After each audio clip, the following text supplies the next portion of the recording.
Lights, camera, action. Welcome to Soundtrack Collector, your channel for insights about music composed and recorded for the screen. I'm your host, Kristopher Spencer, author of Film and Television Soundtracks 1950 to 1979, A Critical History, published by McFarland and Company. This channel is for anyone who really enjoys movie music and wants to know more about it. Each episode of Soundtrack Collector will tackle a unique topic, such as a particular composer or notable soundtracks from a given genre, such as action movies, historical dramas, erotic thrillers, and beyond. Be sure to like, subscribe, share, and leave a comment. I'd love to chat about soundtracks with you. In light of his recent passing, this episode is my top 15 soundtracks of Quincy Jones, a true pioneer in the world of film scoring and beyond.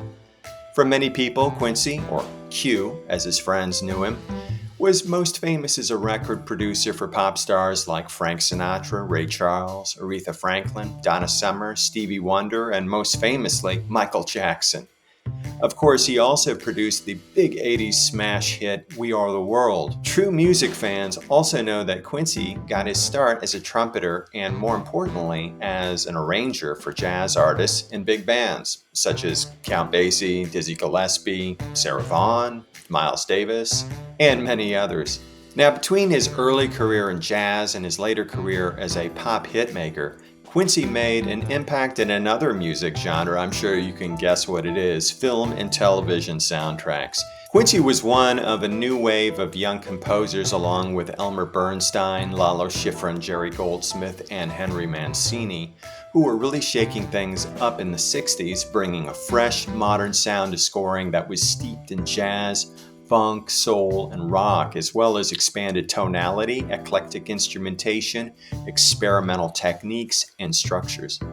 Quincy brought a unique and influential style to film scoring that helped define the sound of many classic movies. Quincy's soundtracks are characterized by several key elements. One was versatility and genre blending. Quincy masterfully combined elements of popular music with traditional film music orchestration. His scores often featured a mix of jazz, blues, country, soul, funk, and pop, creating a cohesive musical world for each film. He demonstrated his ability to work across multiple styles, from patriotic British standards to swinging 60s London sounds in films like The Italian Job. Another key characteristic is emotional depth and character connection. Quincy's music went beyond mere background accompaniment. His scores often mirrored the rising tensions in scenes and reinforced the emotions of characters. For instance, in The Pawnbroker, his music delved into the psyche of the main character, conveying the depth of the protagonist's paranoia. For In the Heat of the Night, Quincy created a score that simmered with brassy unrest and bluesy resignation, perfectly capturing the film's tone and atmosphere. Another key characteristic is innovation and technological advancement. Quincy was a pioneer in incorporating new musical elements. He was possibly the first to use a synthesizer in a television theme for the series Ironside in the late 60s. His scores for crime and heist films in the 1960s and 70s combined orchestral jazz cues with bossa nova influences and funk, reflecting contemporary musical trends. Cultural significance. As a black composer in Hollywood, Quincy broke new ground. His score for In Cold Blood was considered a convention breaker, not just for Quincy, but for black composers in Hollywood generally. He fought and charmed his way through a historically unfriendly industry to become Hollywood royalty. Memorable themes. Quincy created iconic musical pieces that have endured. His Sanford and Son theme for the Red Fox TV sitcom is iconic. His theme for TV's Ironside was resurrected by Quentin Tarantino for the Kill Bill movies. His non-soundtrack piece, Soul Bossa Nova, became the theme to the Austin Powers movies. Atmospheric and mood settings is another characteristic. Quincy had a talent for creating the perfect ambience for each film. In A Deadly Affair, he used languid orchestrations, breezy strings, and airy samba rhythms to create a moody atmosphere. For In Cold Blood, he crafted a menacing and dark score to match the film's bleak themes. Quincy's film scores are marked by their versatility, emotional depth, innovation, cultural significance, and ability to create memorable themes that perfectly capture the essence of the films they accompany. Quincy's work has left an indelible mark on the world of film music, influencing composers and filmmakers to this day. Now, without further ado, here are my top 15 Quincy Jones soundtracks. With one notable exception, they're all movie soundtracks instead of TV, as he typically just handled the themes for a lot of TV shows that he touched. These soundtracks showcase Quincy's versatility, innovation, and lasting impact on film and television music. At number 15, I have The Wiz from 1978. Now, despite mixed reception for the film, Jones's disco-influenced musical accompaniment remains highly regarded, featuring collaborations with Diana Ross and Michael Jackson. Of course, Quincy would soon pair up with Michael again for the latter's hit album Off the Wall.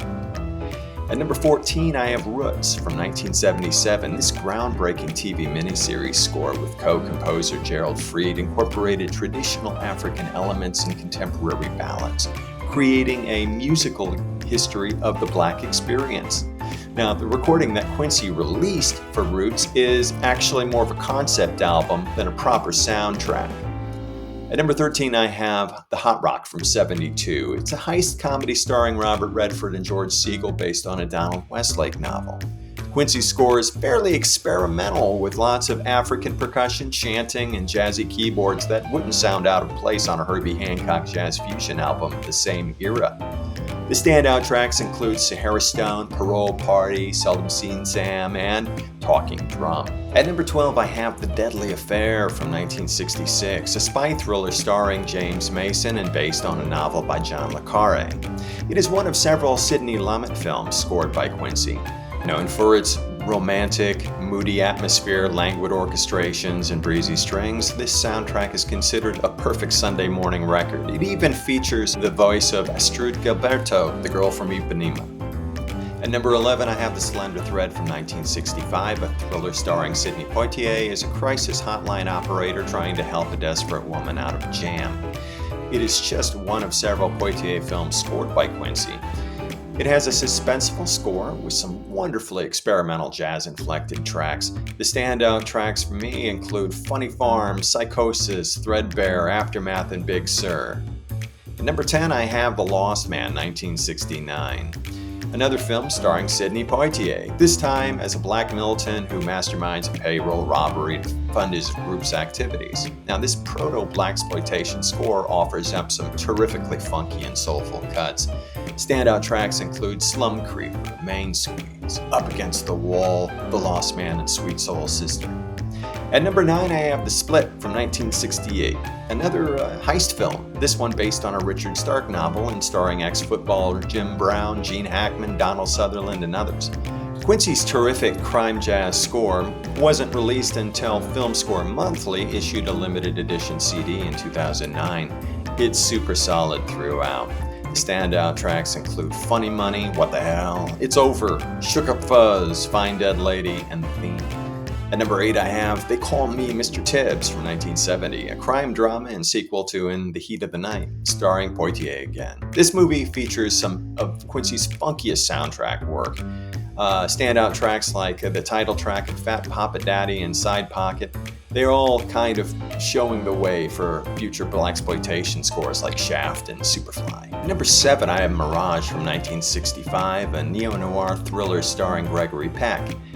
It's a suspenseful score featuring some iconic crime jazz moments alongside tense orchestral moods. For example, Mirage's most suspenseful track is Shoot to Kill, a stop-and-go jam of hard-driving horns and frenzied percussion. Dead Duck uses a slow pulse, tension-building tick-tock piano and vibes, wailing free jazz sax and echoing flutes punctuated with brass bursts to create an atmosphere of imminent danger. Terrific stuff. At number 6, I have Dollars from 1971, a heist comedy starring Warren Beatty and Goldie Hawn. It has a funky, soulful score with wonderfully inventive experimental jazzy tracks. The standouts like Snow Creatures, Rubber Ducky, Money Runner, Kitty with a Bent Frame, Shady Lady, they're all really interesting and different. Those later tracks clearly served as inspiration for David Holmes when he scored Oceans 11, 12, and 13. At number 5, I have The Italian Job from 1969, a swinging 60s comedy caper and one of the most iconic movies of that era. It gets Quincy's most eclectic treatment to date. Tons of personality and musical variety here. The standout tracks of Get a Bloomin' Move On and It's Caper Time both are Jolly Square Dance style numbers featuring vocals by the Self-Preservation Society, the cons in the movie, and accompany action sequences like the movie's famous Mini Cooper chase. The Self-Preservation Society tune actually became an all-purpose anthem for rowdy Brits during that period. At number 4, I have The Pawnbroker from 1964, a drama about a Holocaust survivor. Quincy's first big movie is full of classic crime, jazz, and pensive moods. The standout tracks like Harlem Drive, Otez's Night Off, Death Scene, and Rack 'em Up are really fantastic. They show how Quincy was so adept at blending jazz instrumentation with experimental orchestration. At number 3, I have The Color Purple from 1965, an Oscar bait drama by Steven Spielberg based on an Alice Walker novel starring Whoopi Goldberg and Oprah Winfrey. Now, Quincy received an Oscar nomination for this score, which brought his career full circle by utilizing blues, gospel, and traditional orchestral elements. At number 2, I have In Cold Blood from 1967. This score for a true crime drama based on Truman Capote's book is brilliant throughout, blending modern orchestral moods with jazz inflections and experimental bits. The standout tracks are Hangin' Paper, Down Clutter's Lane, Seduction, Lonely Bottles, No Witnesses, I'll Have to Kill You. Honestly, there really isn't a slack track on the score. It's simply one of his best. But at number 1, I have In the Heat of the Night from 1967, Quincy's best score for Sidney Poitier movie. Here he mixes jazz, blues, rock and roll, soul, and experimental sections seamlessly, making for one hell of a ride. The standout tracks for me are Peep Freak Patrol Car, Where Whitey Ain't Around, Nitty Gritty Time, Shag Bag, and of course the main theme sung by Ray Charles, who was Quincy Jones's childhood friend. So that's my top 15 Quincy Jones soundtracks. Did I miss any that you like? Please leave a comment. If you haven't had a chance, be sure to check out my earlier videos on Hans Zimmer and John Williams. In future episodes, we'll take a look at the work of other movie composers, both contemporary and classic, especially from the 50s, 60s, 70s, and 80s, which was really a transformative era in movie scoring history when composers like Quincy Jones began to incorporate a wide variety of musical styles into movie soundtracks. So subscribe to stay tuned. Thanks for watching, and see you next time.